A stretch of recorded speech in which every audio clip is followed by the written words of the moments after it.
It's September, and it's time for the spooky season to start sneaking in. But what better way to get into the Halloween mood than with some good old-fashioned haunted buildings?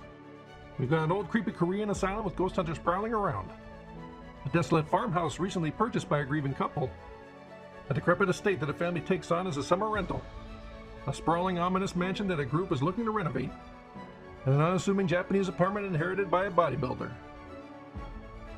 Welcome to Watch Assignment, the show where we help you in the never-ending search for what to watch. And this month we're offering up 5 underrated movies featuring haunted buildings that are instantly available to watch on Tubi and Plex. I am your curator, Mr. Streamface, and here's what we got for September 2025. Now, certain buildings can gain a reputation for being creepy or having the potential of being haunted. Maybe it comes down to looks, if the building has been abandoned or it lacks proper care and it is full of creaky floorboards. But sometimes it's the history, if death and murder have happened on the grounds. Whatever causes people to believe a building is haunted, it gains an aura of mystery that brings curious thrill seekers looking to explore and poke and prod to see if there's any trace of a haunting. And this month we have 5 films showcasing haunted buildings that almost feel like characters themselves, seemingly designed to lure humans into poking around their secrets, going in the rooms they shouldn't, and attempting to summon spirits that should be left alone.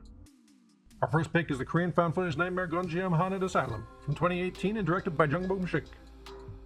We meet a crew of live streamers who are looking to make money and go viral by streaming a ghost hunt at the infamous abandoned Gonjiam Psychiatric Hospital in South Korea. They're all about chasing views, so they're hyped up with gear, cameras, and the promise of catching something paranormal on tape. And if you've ever watched ghost hunting videos on YouTube, this movie nails that vibe where it feels like you're along for the investigation. And while the footage they get is plenty eerie, the producer wants them to go further. But of course, the deeper they go, the creepier it gets. The asylum has legends about sealed-off rooms that can't be opened, so naturally that's where the focus is. And to kick things up a notch, they decide to perform a ritual to try and rouse the angry spirits for their live audience. But that's classically what shouldn't be done in these type of movies. And from there, the scares start piling on and they may realize too late that the asylum doesn't want them to leave. What makes Gonjiam so effective is how it blends that familiar video production of ghost hunting with creepy atmosphere and some pretty fun jump scare moments. It starts playful as the characters initially get to know each other and feels almost like a vlog. But their production is gradually gripped by tension and ultimately dread. So if you're into paranormal investigation YouTube channels, you'll want to check out this pursuit of viral views gone wrong. But don't take my word for it. It has a 3.3 on Letterboxd with users saying, "The last 20 minutes nearly sent me to the ER, I swear to God. I got jump scared by a ping pong ball." Our second pick is a slow burn gem, We Are Still Here from 2015 and directed by Ted Geoghegan. Anne and Paul are a grieving couple who just moved out to a quiet snow-covered New England farmhouse, hoping for a fresh start after the tragic loss of their son. The house has that unassuming plain farmhouse vibe. Nothing gothic, nothing flashy, just an old home tucked in the countryside. But almost immediately, things start feeling off. Especially when they check out the murder basement, it feels a bit too warm. Like so many great haunted building tales, all the real trouble starts in the basement. And meeting the neighbors doesn't help ease any of the weird vibes of the place, since they seem to know more about the property than they're letting on, which is classic folk horror, where the locals know the dark history but the newcomers are left in the dark. So not only does the house feel unwelcoming, the whole town seems to treat Anne and Paul like outsiders. But instead of packing up and running, Anne, played by the always lovely Barbara Crampton, turns to the supernatural for answers, and invites her psychic friends over and decides to hold a seance. And we all know how that goes. Once you start knocking on the door to the other side, something's going to answer. And it's not going to be friendly. We Are Still Here gets by on its indie charm and aesthetic that thrives on atmosphere and creeping dread, but it all builds to an explosion of terror that is surprisingly gruesome. So if you like your haunted houses with that frosty New England chill, a bit of folk horror, and the seance to possession misstep, you'll get a kick out of this.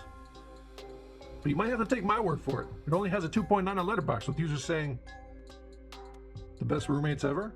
P.S. Larry Fessenden is a good man and did not deserve that." A fun little haunted house movie that eschews an eerie atmosphere in favor of some splatter. No nudity, but there's gore. For our next pick, we head back to the 70s with the gothic classic Burnt Offerings from 1976 and directed by Dan Curtis. We meet the Rolfe family as they're looking for a summer rental.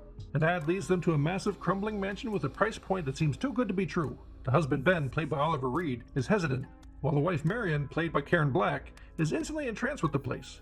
Ultimately, Ben wants to see Marion happy, and so they decide to spend the summer there with their son and Ben's elderly Aunt Elizabeth, played by Betty Davis. But it turns out a rental this cheap does come with strings attached. They're told they need the care for the mansion's mysterious elderly matriarch, who never leaves her upstairs room, and it instantly becomes a room that you can't help but want to enter. Now, what makes Burnt Offerings stand out in this haunted lineup is how the building affects the family. We first see the house dusty and dilapidated, full of broken clocks and dying plants. But as time passes, the house seems to change. Light bulbs turn on, clocks start working, and gardens bloom. But at what cost to the people inside? Their sanity, their relationships, and even their very souls seem to wither while the house thrives. It's such a unique, almost parasitic take on a haunted building where human suffering allows it to rebuild itself. It even invades Ben's childhood nightmares, seemingly bringing the memory of a pale grinning chauffeur out of the past to terrorize him. Beyond the twist of the haunting building, we also get a twist on the classic horror trope of the gaslighting husband who ignores all the signs that only the wife takes seriously. Here is the wife who is too obsessed with the house and ignores a husband who wants nothing more than to leave. It's a unique haunted house tale with plenty of fun, creepy moments to be had. But don't take my word for it. It has a 3.3 on Letterboxd with users saying, "Great example of why the 70s is one of my favorite decades for horror. This film is just dripping in dread and suspense. The score elevates all the sound effect scares, and the chauffeur villain is fucking creepy. The final act is fucking unhinged and just wild to watch. Definitely recommend this to the horror nuts." I'm embarrassed that it took me this long to watch a 70s haunted house movie featuring Karen Black, Oliver Reed, and Bette Davis all trying to out-hysteric each other. Our next pick is also from the 70s with The Evil from 1978 and directed by Gus Draconis. This movie starts with a psychologist who buys a sprawling old southern mansion that he wants to turn into a rehab clinic. Him and his wife are eager to help people heal inside a historic, beautiful house, and they gather up a group of friends and former patients to help renovate it. But here we do get a classic trope of the gaslighting horror husband, and while his wife may have a weird vibe of the place, he's a man of logic and can't be bothered by that nonsense. But the friend's dog gets lost, and they hear him in the basement. When the husband investigates, he finds a cross embedded in the dirty floor, so naturally he yanks it out. He makes the classic "don't remove the sacred object" blunder, and that's where all the fun begins. The old mansion becomes a haunted house, alive with a cackling malevolence, trapping the people inside and having its way with them. What's great about The Evil is that it balances genuine tension with that campy late 70s horror energy. It's over the top in moments, the scares sometimes veer into wild territory, but that's exactly what makes it such a fun watch. The husband seems like the prototype for the bad horror husband despite everything the wife sees. The location also feels like a classic spooky setting, and there's more fire stunts than you'd expect from a haunted house movie. It all culminates into one bonkers finale that I couldn't help but enjoy.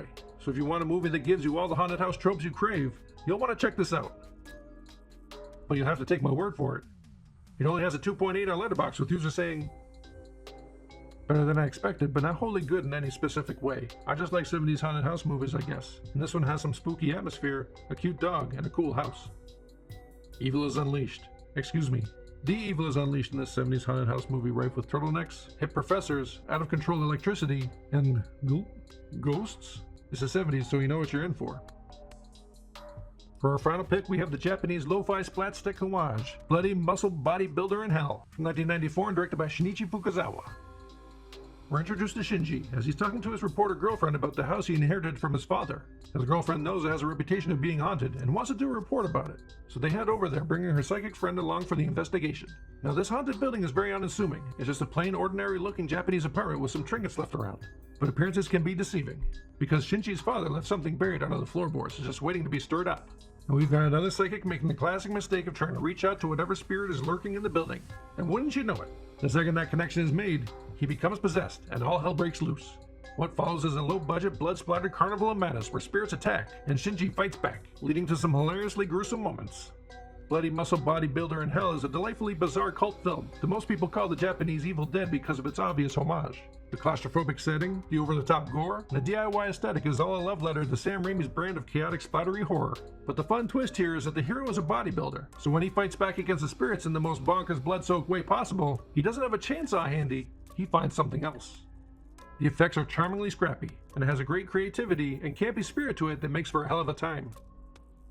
But don't take my word for it, it has a 3.4 on Letterboxd with users saying, "Now that's the shit I love. Gory, ridiculous fun. Just oozes with charm and love. It's at its best when it dips into some truly weird and surreal DIY effects." So you have your watch assignment for the month. The links for watching these films on Tubi and Plex are in the description below, so you have no excuse not to check them out.